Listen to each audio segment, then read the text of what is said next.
Alors Marais, de lui-même, n'est pas sensible à la question esthétique.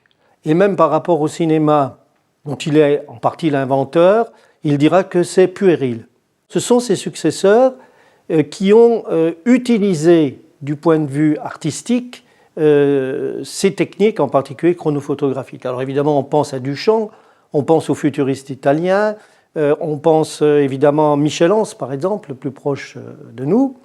On peut entendre la dimension esthétique de l'œuvre de Marais en deux sens. D'abord en un sens tout à fait direct, puisque Marais entendait servir au métier, en particulier au métier professionnel des artistes, notamment des peintres, en leur révélant les aspects que l'œil nu ne retient pas du mouvement. Notamment, les peintres d'histoire avaient souvent des cavaliers au galop à représenter, et ils le représentaient parfois d'une manière incorrecte, que le peintre Meissonnier, par exemple, a voulu corriger à l'aide des chronophotogrammes de Marais, en prenant contact avec Marais lui-même.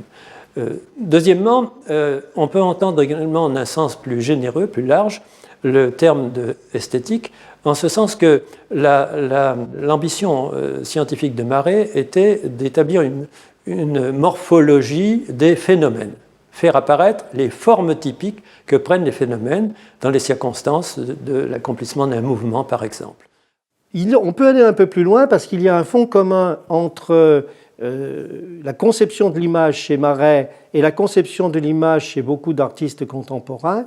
C'est l'idée que l'image n'est jamais seulement une représentation du réel, une représentation plus ou moins passive, mais qu'elle est toujours exploratoire, c'est-à-dire que c'est à travers l'image qu'on va pouvoir démonter et remonter, déconstruire et reconstruire l'objet ou l'événement, de façon à en faire surgir le sens et en faire surgir peut-être la structure.